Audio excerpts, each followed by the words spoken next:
Coming up on the Get Lean, Eat Clean podcast. Doctors want you to have this lower, normal, not too high cholesterol, but actually you see tons and tons of data coming out now and research and everything that higher cholesterol levels are associated with longer lifespan. But if you went to a doctor, they'd be like, that's not the case or whatever. And it's like then you have medical myths, then you have things that are based on like the multi-billion-dollar a year statin industry that publish numbers and things to support their monopolies on, like whole big rabbit hole. But it's like you can't look at normal Americans or normal sick care, we call it health care, but it's really sick care. Right. Which is just maintaining sick people for long periods of time. You can't look at that and really pay attention to any of the ranges or recommendations or anything they say. You really have to kind of come out and be rebellious and figure out what is optimal, like based on how I feel, how I look, how I sleep, how I perform.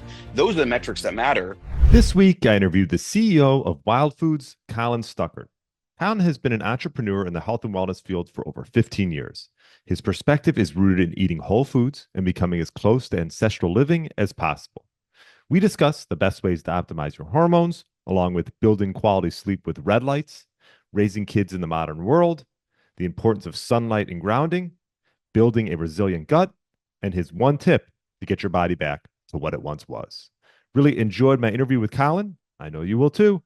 Thanks so much for listening and enjoy the show. All right, welcome to the Get Lean, Eat Clean podcast. My name is Brian Gryn, and I have Colin Stuckert on for this might be the third.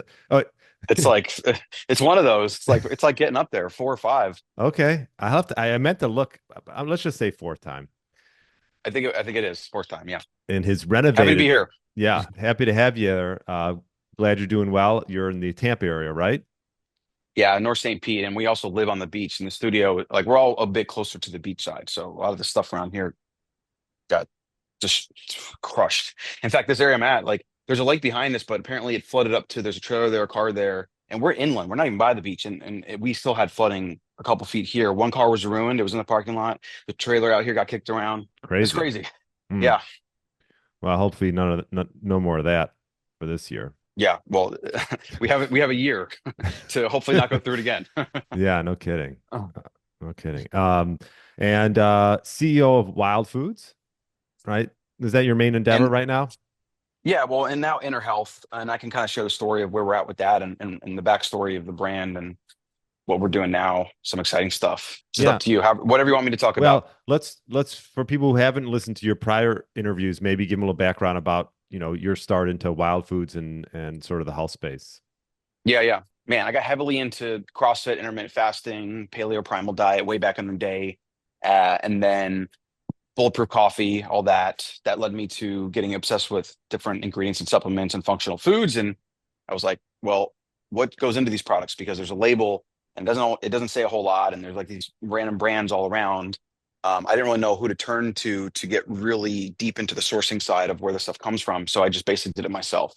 Sourced a high quality non-denatured grass-fed whey protein from Australia, literally 10 years ago at this point.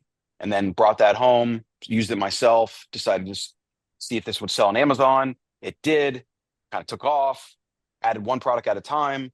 And now we are 10 years later with just like this huge up and down roller coaster story. And I'm still going at it. But it started from a principle of like, I'm obsessed with what I'm putting in my body.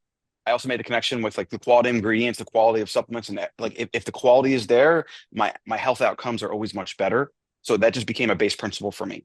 So whatever I put in my body, the highest quality you can get, as close to whole real food nature as possible. That's kind of the base principle that everything that I've built since then is based on. And then, so what was your first product was which one? It was that non-denatured grass-fed whey protein that we still sell to this day. It's a great product. Yeah.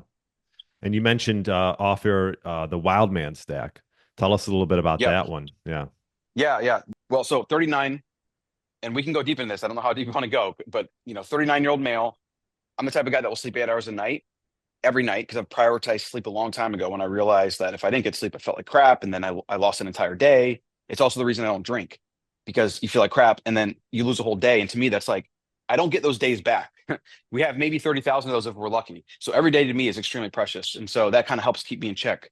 And the point of that is that I would sleep 8 hours a night and not feel rested the next day, or have like that afternoon slump. And I'm sitting here trying to work away and trying to, build a better future. And I would get sluggish. And I was like, for me, that was really hard to deal with. It was a big deal. So I was like, what do I need to do to address this? Started looking into my hormones. I always thought, well, I'm a leaner guy. I'm probably in the lower end of the testosterone spectrum. Sure enough, that's exactly what the number said. I actually also had problem with free T because there's like total testosterone, there's free T, and I'm not actually an expert on all the different things, but I do know that the numbers on the charts reflected with how I was feeling. So I started looking to natural compounds to optimize that. We launched the Wild Man Stack kind of as part of the Wild ethos, where if I'm looking for something personally in my health, if I see that there's a health gap or there's something that I should be taking, I usually try to source that for myself. And then I assume that other people will be interested in the same thing. And that's kind of what's worked so far. So the Wild Man Stack's 13-in-1, natural minerals, herbals, and really powerful compounds. Ton of research behind them. We put it all together in one stack because guys need something simple and easy. And we're really excited about it. It's like we haven't even really promoted it. We've been selling it for a few months, and it just kind of has just done its thing, taken off, and we started paying attention to it. And be like, whoa, maybe there's actually something here. So I'm currently diving into that with the team, kind of a whole men's hormone thing. And if you know anything about men's hormones right now, just statistically, like there's these charts where you can look at 50s, the drop in testosterone from the 50s to today, the drop in sperm count, right? Then even fertility is a problem, not for men and women, but it's like all of these things in our toxic environment are related to these trends. And we're trying to help guys protect themselves a little bit basically from the toxic environment that is basically designed to make men into less men. Yeah, I mean, there's a lot of factors, right, that can affect testosterone, whether it's the nutrients that you mentioned. I know I was just looking at the ingredient list. I've heard a lot about zinc, and you have that in your stack. Yep. But also, I mean, it's also integral for a million other things, but it's like if that's missing, and you're a guy, like it affects everything downstream. yeah, and zinc's not always so easy to get into the diet. I think oysters, if I recall correctly, are fairly high Yep. in zinc. Yep. A lot of seafood, but also, like organ meats, deep, deep, deep type of game meats. And so much of our modern food supply is those things just aren't popular. They don't sell. Like it's all the more mass consumed products, whether it's like chicken breast or it's like even fish, like white fish, which it's great for protein, but almost no nutrition. Chicken, literal no nutrition in it. It's fine. It's better than eating grains or whatever, but it's still a far cry from really nutritious meat like red meat or organs and things like that. And that's what we have to do with this modern food supply is try to kind of remineralize and nutrientize our food supply. And that's why there is such a need for supplements, even though I'm also like a foundational fan of just real food, like eat real food, local foods, ideally on a farm or whatever nearby. It's just not accessible for most people. So it's just part of the modern environment. That's why we do what we do, basically. It's help people get a little bit back to nature. Right. I think in a perfect world, we wouldn't need supplements, right?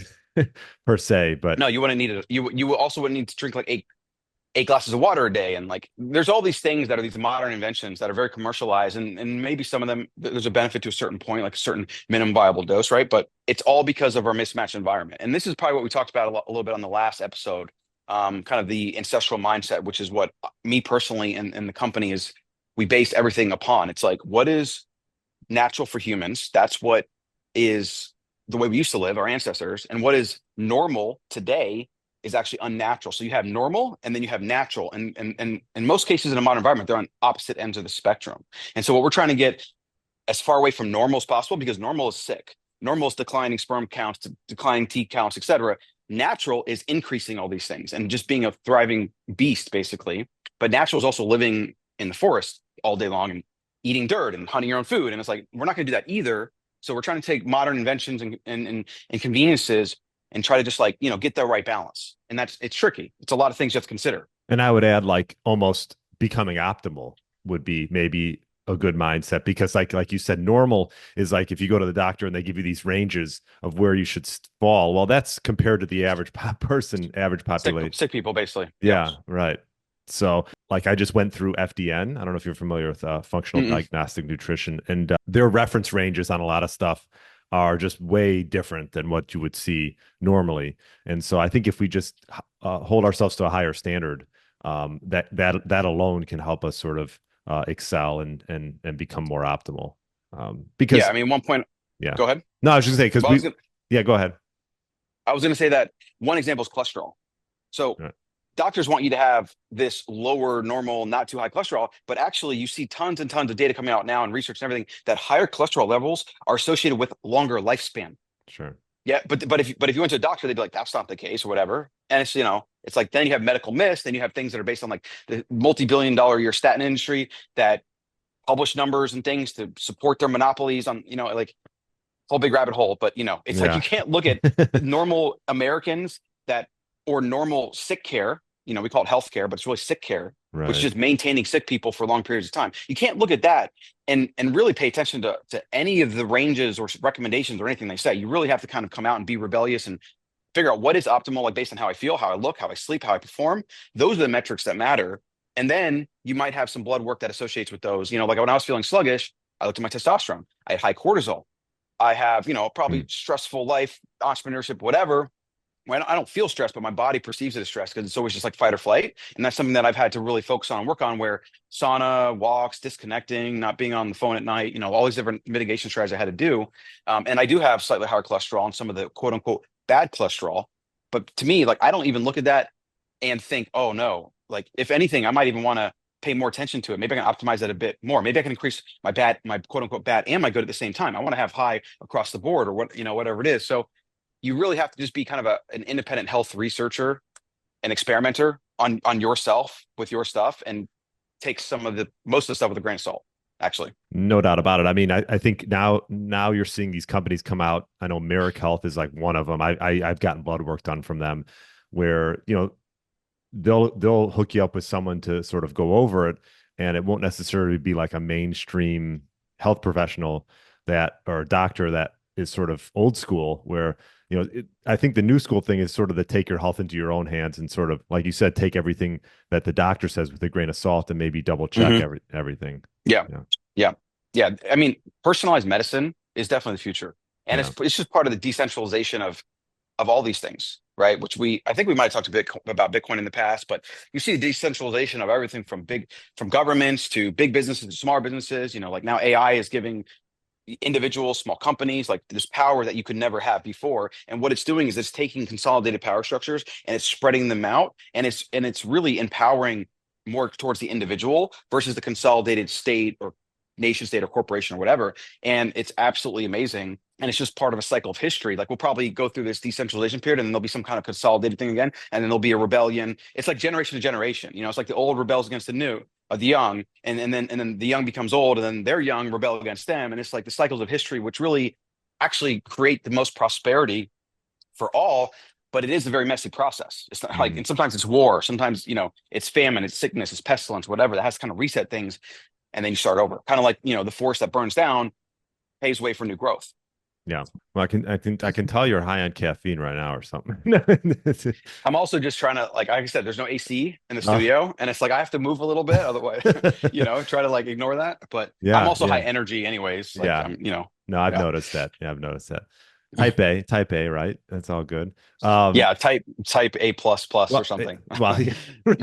But you mentioned sleep, and I find I have a lot of male clients, and a lot of times the first thing I'll ask them is how'd you sleep, and a lot of times it's not good. I find this is as you age, it's like a sort of just a struggling like crisis in the world. Really, is sleep.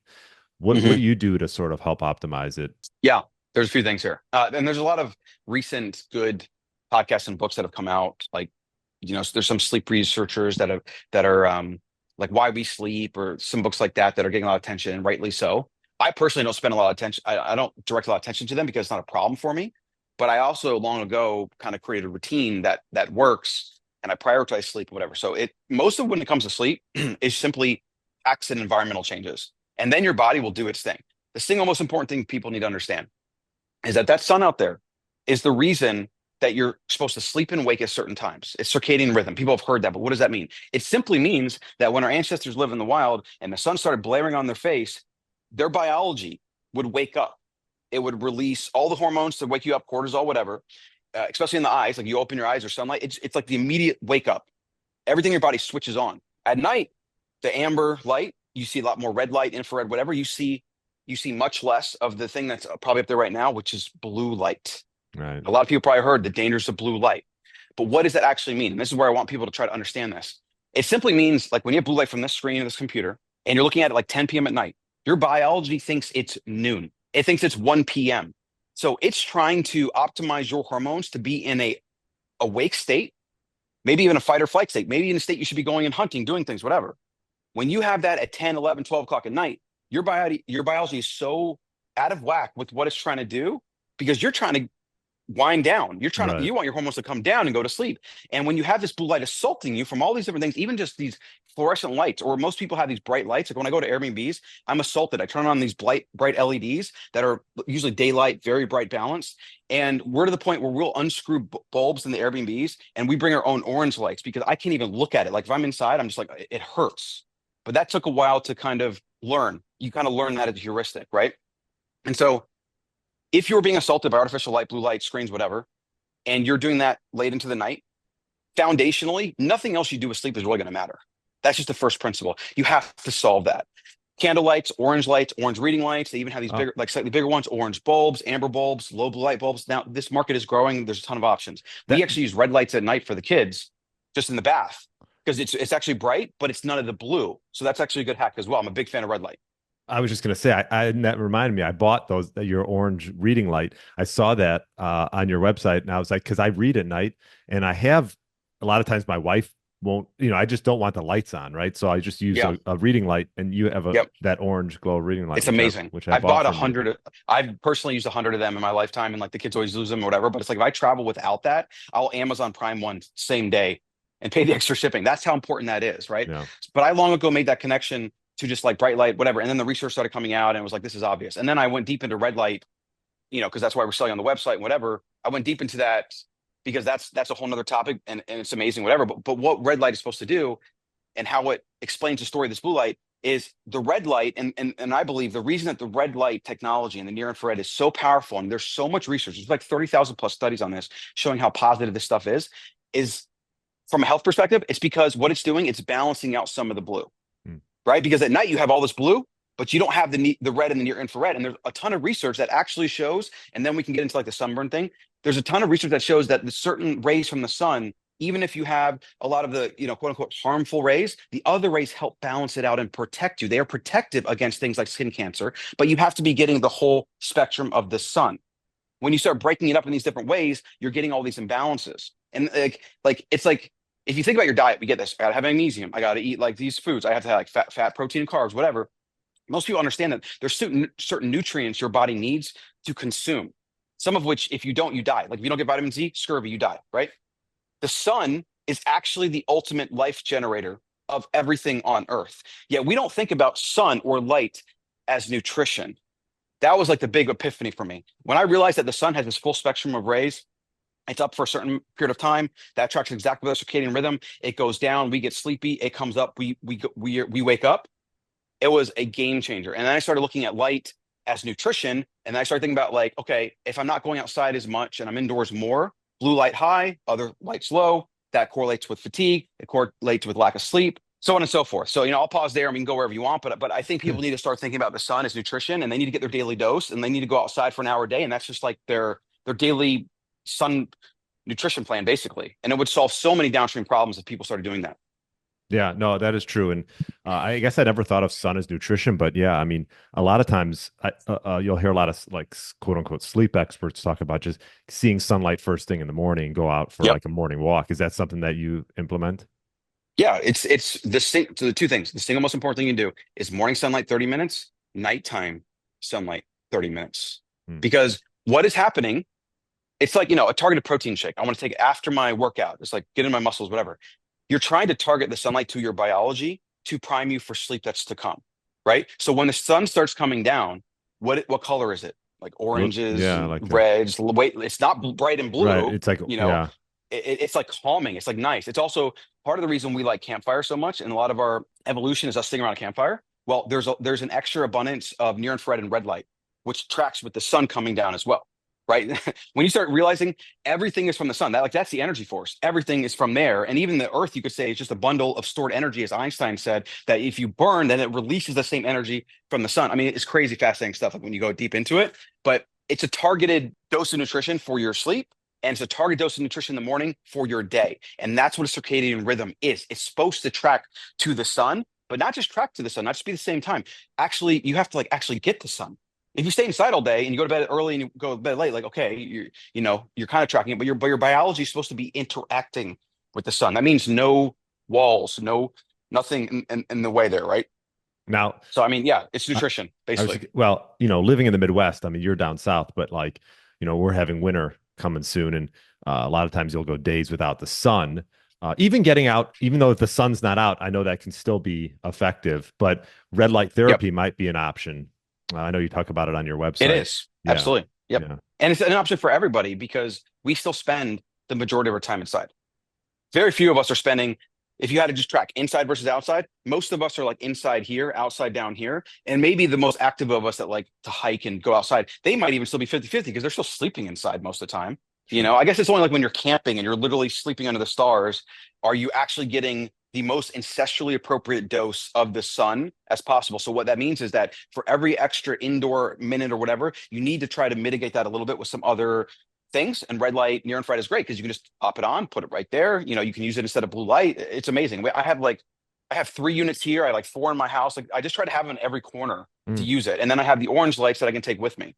It's a game changer. And I think if guys are struggling with sleep, just fixing your When light do you stuff is game changer. when do you like to use it? I have a red light in my basement. It actually, I'm blessed. I have an infrared sauna, and then I put a red light Yep. in there. So I'll Same. go, Yep. yeah, okay. So I'll go in the sauna and put the red light on for maybe 15 minutes or so. Let's just Yep. say. Do you use the red light just all throughout the day, or do certain times, or you just Anytime you can possibly fathom using it, like anytime. And okay? anytime you can use it in replacing some blue light. Like turn off the overhead lights, turn on the red, point it that direction because it's pretty aggressive and it just illuminates the whole room. That's usually at night. That's like the kids' wind down. We have a small rural red light unit. We face to the corner. It hits the corner, but the light spreads. So you can actually have a pretty good visual of seeing without turning on the overheads because the overheads are more of a daylight balance. And they just play and we'll like lay on the ground and kind of get them ready for bed. I'm telling you, even just winding kids down, it's like use something Yeah. like that, or in the bath. They spend 20 minutes in the bath, and you don't want to turn those bright lights or LEDs, whatever you have, turn on a red light, or even just sometimes the orange reading light. If I want a little bit dimmer, I'll angle that to the corner on high power, and it's usually enough light, and it just it just calms your biology. It's amazing. I mean, light is one of these things that it's like I think it'll be a next big health trend that people are going to really catch on to, and like red light's kind of seeding it. But we're still so stuck on like whether you should eat meat or plants. Like there's still so much work that we have to do with educating people. Like we're kind of stuck in some of the older nutrition wars still because these factions have been created. But I do think more people that are waking up to this stuff are then exploring these other options. Sauna, red light. Like grounding is a big thing, that going outside and walking on the ground, which is free, and then getting your sunlight at the same time is like actually for me my ideal go morning 30 minutes of that, and then at night my goal is to do a beach walk of like an hour where I get sunlight, I get grounding, I get some water in the feet because that's actually really good for grounding. And yeah, I mean it's amazing that if we just get back to how our ancestors lived, we do better. Just like any animal that is studied by a biologist, if you take the animal out of its environment, put it in a zoo, you can literally see how sick it gets. You put it back into its environment and they're thriving, right? We're the same way, but we have this hubris where we think we're exempt from the animal kingdom. Question for you, Colin. What's one thing you've changed your mind on? I mean, you've been in the health business, let's say over the past 10 years. What's like one thing you've changed your mind on? Yeah, that's a good question. And this is obviously related to nutrition. I mean, there's a lot of things I've changed my mind on with business, economics, like Right. history, philosophy, but I'll try to keep it a little focused on theme here. I mean, what comes to mind is kind of the whole plant versus animal based, actually, that comes to mind because there's definitely ways to do pretty well on either. But like for me, it's like, what is the most ancestrally appropriate? Also, what is the harder or easier? And I lean way more towards an animal based because I think it's more ancestrally appropriate. I think all your nutrition is there. You actually have to supplement less because you get a lot of it from animal foods, etc. And then I think, and I also don't think that the whole kind of like bash plants, which you could even see somebody like Paul Saladino, he's definitely softened his stance on this, where he was like, first plants are out to kill you, and now Right. it's like, well, you can eat them if you want to. And I mean, most of us realize that if we eat some plants here and there, like it doesn't kill us, and we don't generally feel worse on it. So I think that's a little bit too extreme in that way. If you have an autoimmune issue and you're eating copious amounts of, wait, did I lose you? Sorry. Okay. No. If Good. you're eating copious amounts of like spinach and you have certain oxalates and you have oxalate overload, like there are certain medical reasons why you might not want to eat plants. But for the average person, it's put them in your diet. It's not a huge deal. And then some people that want to be more animal based or more plant based, they're going to have to probably supplement. Like there's going to be all these other health interventions you're going to have to do. But if that's for an ethical or moral reason or whatever, and you want to do that, that's fine. But I think my biggest thing is like, please don't try to convince yourself of the world that it is healthier or better or more optimal or even more ethical, because it's not if you actually look at the data, but it can still work for you. And I don't care, like, I'm not here to tell you what to eat and what not to eat. I'm more interested in like, what are the facts? What is most ancestrally appropriate? How did hunter-gatherers live and eat? Which they had periods of time where they ate a lot of meat. They had periods of time where they might have eaten no meat and they just would have eaten some tubers. And like you have all this oscillation. So there's no easy, clear, black or white answer there. But I think just being a little bit more open to people wanting to kind of optimize for various factors, not just pure health factors. Because that's the other thing. Some people want to eat plants not just for health, but for ethical reasons. I think I've softened on that. I don't know if I've really changed my mind because I always felt that way. Like I didn't like I was never the plants are going to kill you, but So I think that's the closest I get to. you softened your I softened standpoint. it. Okay. Yeah, a little bit, Okay. So that was the first thing that came to your mind. Yeah, I'm sure there's some other things I've kind of changed my mind on, but they're not really coming to mind right now. And also, I guess this is something I could say. Over the past probably 5 years through this kind of entrepreneurship and through this nutrition journey, I've developed more of I think, what's his name says it? It's the strong opinions loosely held. I think it was like a famous venture capital guy that said that, the bald guy, Andreessen Horowitz, or whatever his name is, Mark Andreessen. I'm more that way, where I have these base principles that I believe are probably truths, foundational, but like those could also change, or some things could come in, and then everything is stacked on top. I'm much more like, yeah, well, maybe, maybe not. I think I've just become less dogmatic in general. That's probably the best way to answer it. Like over 10 years being in this business, doing this stuff myself, like struggling with hormone stuff myself, you know, I've become much more open to different things now, but that's also on a bedrock of pretty strong principles. Like for me, the ancestral mindset of like studying our ancestors and how they lived, for me, that's like a very, very solid principle. Like you'd have to really convince me otherwise, or I'd have to see it for myself. But that doesn't mean that in the next 100 years, maybe there's some miracle intervention that we've been able to do with advancements in science where we can literally just like turn certain things off and we can kind of play God that way. Maybe that's going to happen. But for me, it's still a base principle that we should try to live as close to the way our ancestors live as possible, because every single health outcome, for me personally, and what I've seen in others, gets better. Yeah. Yeah, no, I mean you're seeing this with a lot of different people, sort of this ancestral mindset. But, we're also living in modern times and you got to sort of be realistic, but you can also be, I like to think, just trying to be optimal, because like ancestrally, my gosh, they've probably gone days and days fasting. And Right. like one thing I've changed my mind on is I think that you can overfast and you can overdo it from Sure. that spectrum, which is something that Yeah. I went down that route and I was like, Yep. it wasn't the best health outcome. Yep. So, because I don't know if you know Brad Kearns. He's I know the yeah, name. yeah, Mark Yeah. Sisson, Brad Kearns. Yeah, Brad's been on the podcast probably. He might beat you by one or so. He's been on it Oh. probably 5 times. But he's got a good podcast called the B.rad. But actually, that'd be a great connection for you. But they talk about living ancestrally, but in modern Mm. times. So you got to sort of Yeah, I'll check Anyways, him out. yeah, Yeah. Yeah. yeah, yeah. Brad's a great guy. But what was I gonna say? So, what would you say? I know you're an entrepreneur. You're busy. You have how many kids? Two, 3. three. What's your way of integrating this with your kids? I'm curious because like we don't have kids, maybe soon, and so I was just curious, and I know there's probably plenty of people on this podcast that do, and I just Yep. feel like kids are like, oh well, give it to the kids to eat, It's like, Yeah, no, I don't. I yeah, don't think of my kids as garbage disposals at all, okay, because that's what that mindset is to me. yeah, I think that's complete and utter bullshit. And I think that some of that stuff even borderlines on abuse, right?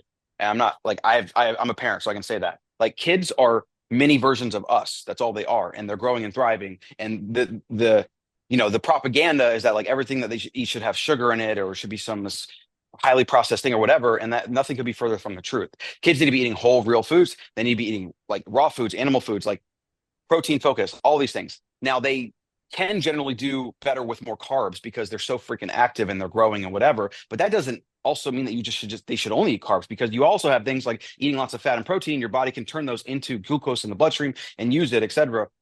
So I just think that like the idea that you would feed kids toxic foods, like that we know from this mass produced food industry is literal industrial foods with all kinds of crap they put in it and high heat processing shipped all around the world in plastic, in BPA, whatever, that needs to just die. Kids just need to eat whole real foods. And then within that, like if you feed kids whole real foods that are home cooked. And sometimes they're eating something a little bit sweeter, sometimes they're not.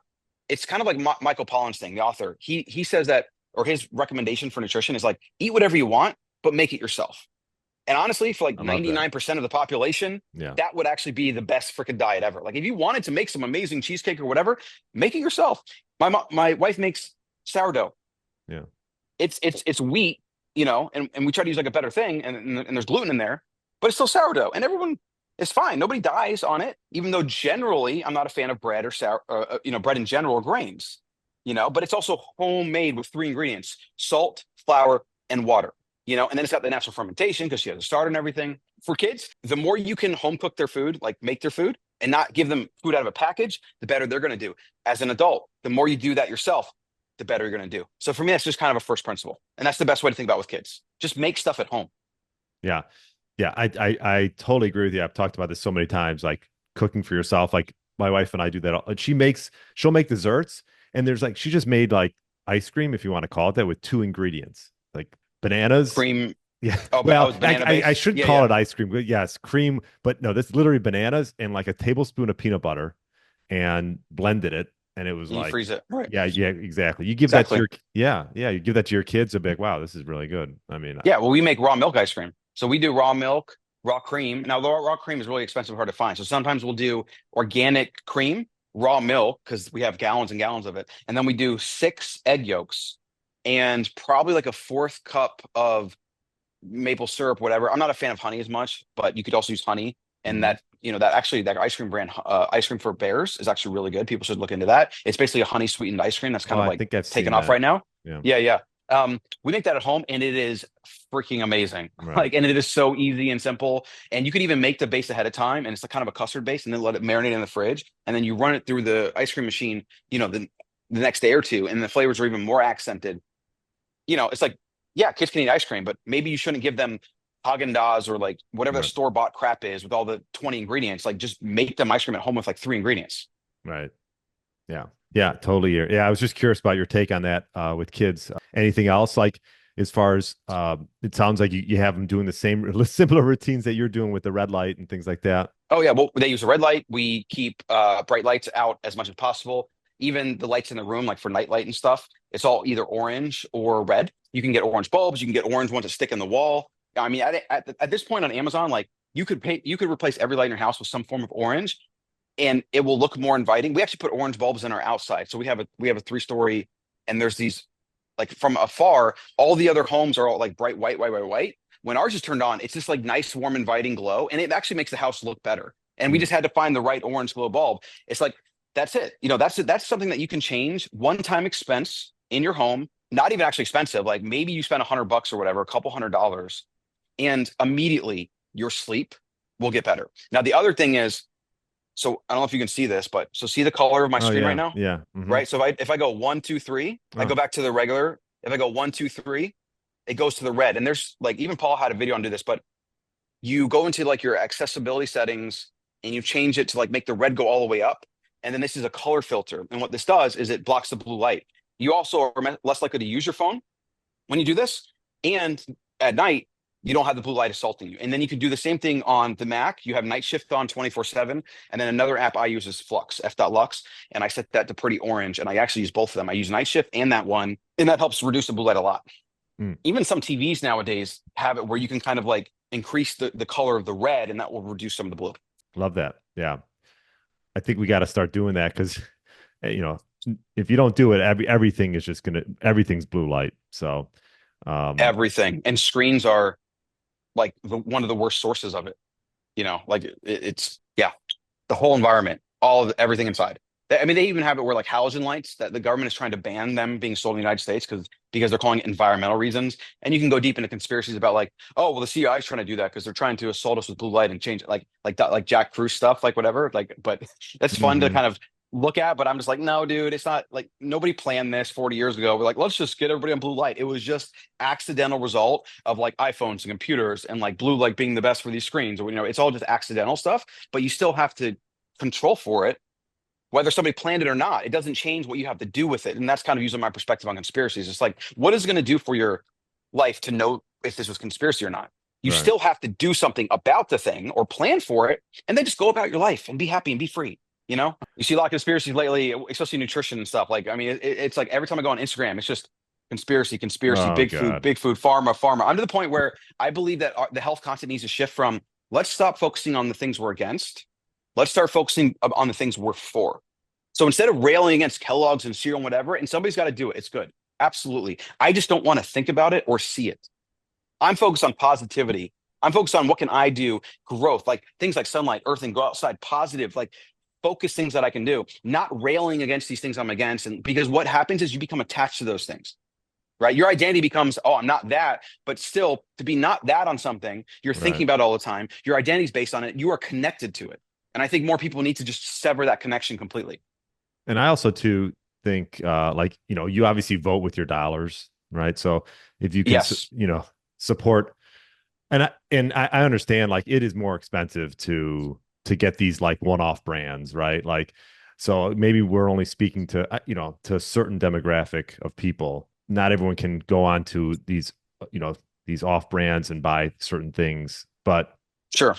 But you can um, also go to Walmart and buy like a bulk roast right, and have protein for a week. There, Costco, which is not necessarily like, some people don't go to Costco, but like there are a ton of bulk options. There's a right, lot of ways to do it still, sure. and you also Ground, get real nutrition. You fill yourself up. Like, and I say this too, ground meat. I mean, ground meat is yeah, not that expensive. a few bucks a pound. You can get 10 pounds for, and like that could feed a whole family for days, you Right. know? It's, yeah, I mean, that's a tough, tricky one. The biggest kind of the thing I'll say to that the most that makes it hard that I will empathize with people, it's the it's the flavor. Buying those like bulk ground beef or whatever, it gets old very fast. And it's like you gotta like put cheese on it, ketchup. Like you gotta do something. Like I can only chew a few like when it's ground beef, I can get through 5 tablespoons where I need like some other flavor to go with it. So I will give it to those that are like, oh, it's hard, it's expensive.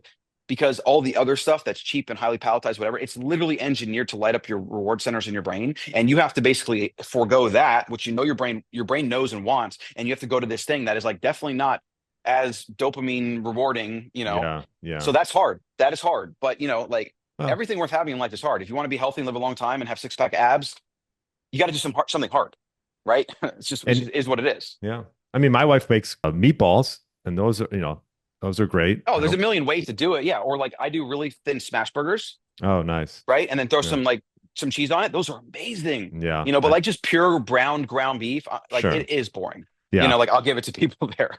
yeah, yeah. That's about all I can make. Let's talk a little bit about. I know we talked about gut health. That now is all coming back to me a little bit last time, but we'll touch on that. I know you have a partnership with Inner. Is that right? INNR. Yeah, so Um, Enter is actually the parent company that now owns Wild, and that I am running, and we are now going for a bigger kind of inner health play. We're acquiring a few other brands, launching more products, maybe eventually building a testing platform, a kind of a whole health platform. It's really exciting stuff. hmm. But that's kind of a new development that's happened in the past 6 months. That's awesome. Yeah. And I noticed you have sort of that prebiotic probiotic drink on your Yeah, website as well. Okay, so that's coming in the future. You'll have more and more things coming out with that. we might even have a whole separate brand just focused on gut health. There's a brand we're looking at, a partnership we're going to be doing, probably more of a female centered brand, all very gut health focused. Hmm. But yeah, gut health isn't going anywhere. It's going to become more and more important, and we just have to find the right way to focus on that. Like right Yeah. now, we're doing the wild man stuff, and then we'll probably do something along gut health next. With so many products and opportunities, you have to kind of go one thing at a time. That's what I'm learning. Even when you have a big team and you're growing and everything, it's like there's always so much to do, so many opportunities. And I understand all these things. Like every single market you could show me, I'm like, oh, it's an amazing opportunity. But it's like you can't pursue 100 rabbits or you Everything. won't catch one. Right, right. Yeah. One thing at a time. Yep. Well, regarding gut health, what would you say? I mean, I know you talk about like cutting out these foods that aren't serving your gut, obviously, like Yep. Yeah. I seed mean, that's the oils. first thing. Yeah. Yeah. It's the first thing. And then And adding grains and lectins and maybe grains, even greens lectins. for some people, just Yeah, depending. Yeah. potentially greens. Yeah, I just rebroadcast my interview with my God, I'm just drawing. She talks about all about oxalates. Yeah.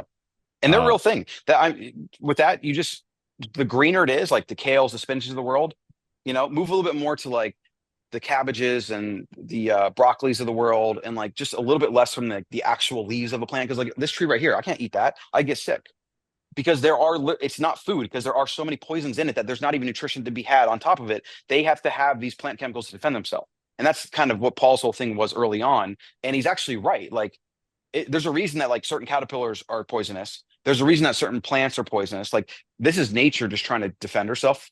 And maybe you shouldn't eat certain things, you know? Oh yeah, I mean, if you're And then having, yeah, I was just gonna say, if you're showing like skin health issues and things like that, perhaps yes, it could be those, yeah. yeah, exactly. Oh, Sally Norton.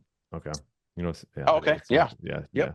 Yep. Anyways, so from there, what would you say on a day-to-day basis? I mean, there's obviously, I mean, you're in the supplement industry. There's a lot out there, and my wife recently had to get on a antibiotic because she had an infected toe, which we don't love to get on that stuff, and she's only on it for a week. But I was like, oh well, you know, where do you sort of start with that as far as improving gut health? And I know collagen is one. I know you have a few other fulvic acid and things like that. Yep. Yep. Is there one Yep. that you maybe And would yeah, point to? Yeah. yeah, there's a list. I'll go through them real quick, and then also make a note on antibiotics.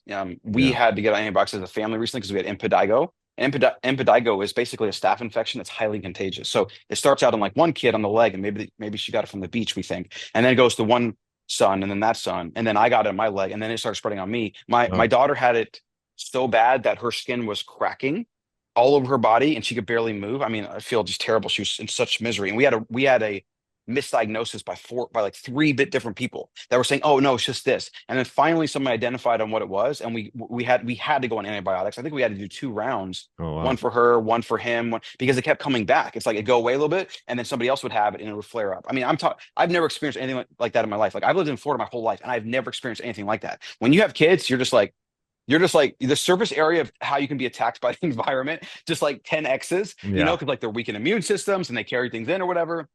And the goal for kids is to get sick so they get stronger. But as an adult, I don't really want stuff around me because like I don't want to get sick. So antibiotics sometimes are absolutely necessary. It should not be this thing that is black or white, but you should do everything you can to avoid them. And they are also the most overprescribed drug on earth.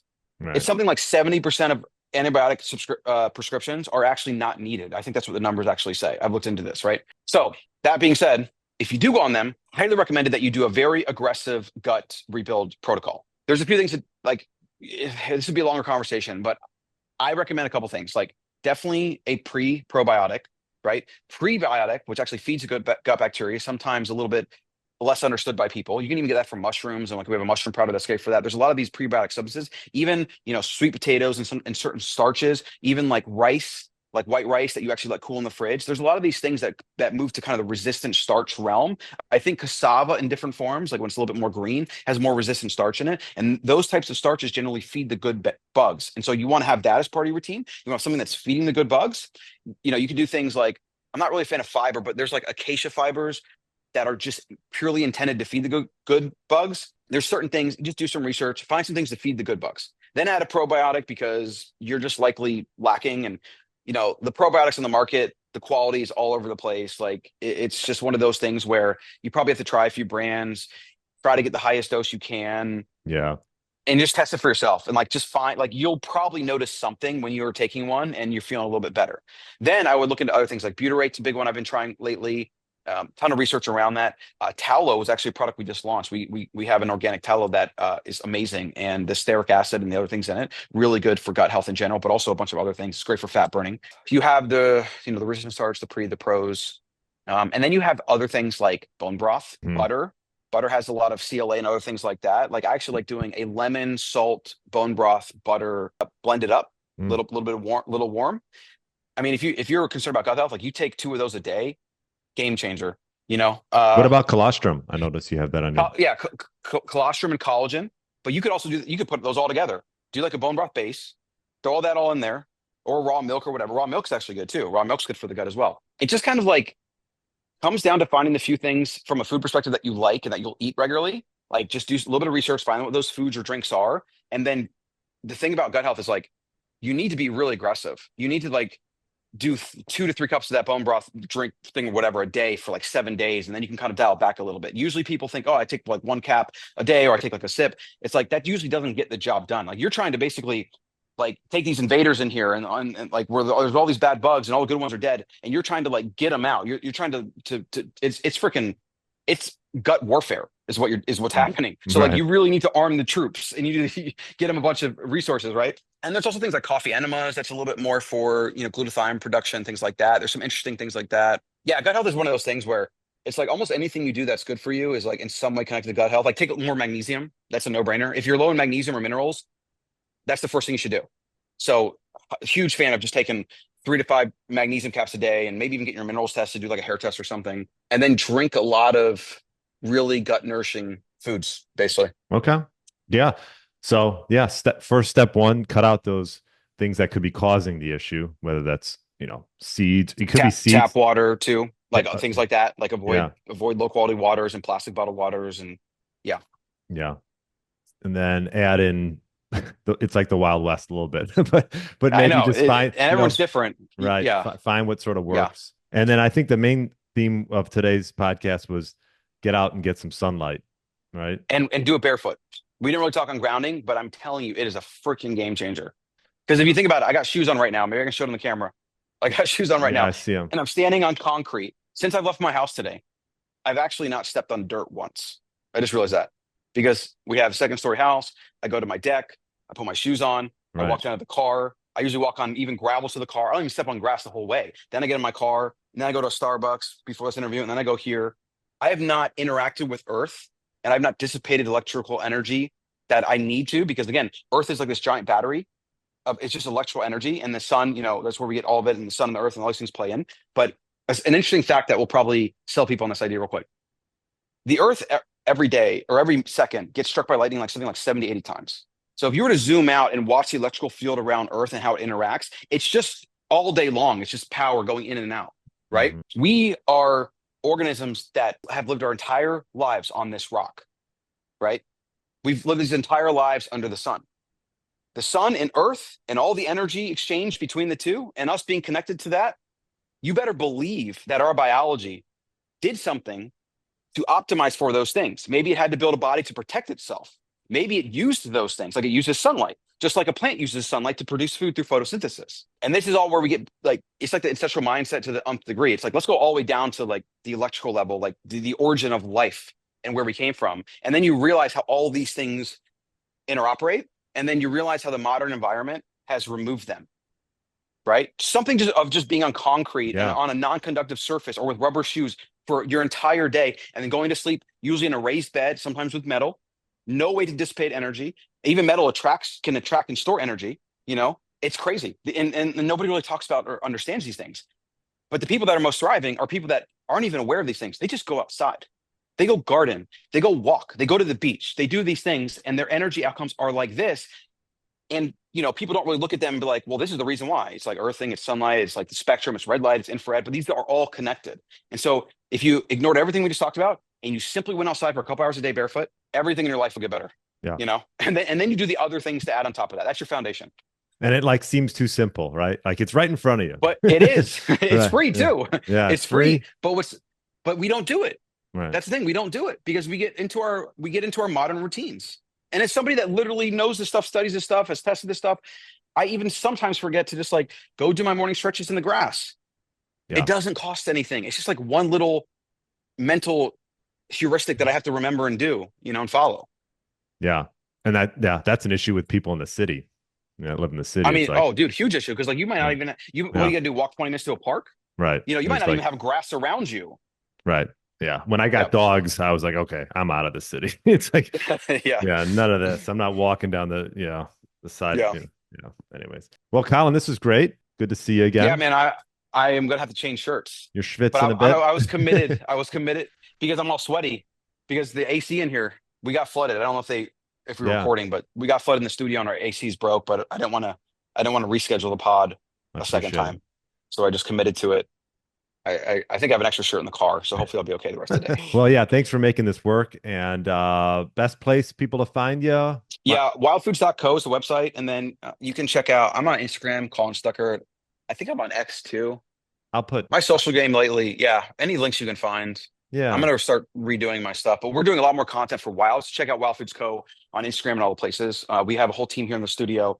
We're actually relaunching the Wild podcast. We're gonna be doing kind of a Wild Man series, a Wild Woman series. Oh, cool. I'm really excited about it. Like our team, and we haven't really talked about it, but the team in the past 6 months, I mean, even the past 2 months, we went from probably like 4 people to 30, Oh, and we're great. still hiring and recruiting. And we bought another brand, Daily Nutra, which is now part of the family. We're about to close on another brand that is going to be more gut health, female centered, which I actually would love to get Dasha on. Actually, oh wow, I got to start making these connections. I didn't think about that. She'd be a great guest. Maybe her and I can even do a pod together sometime.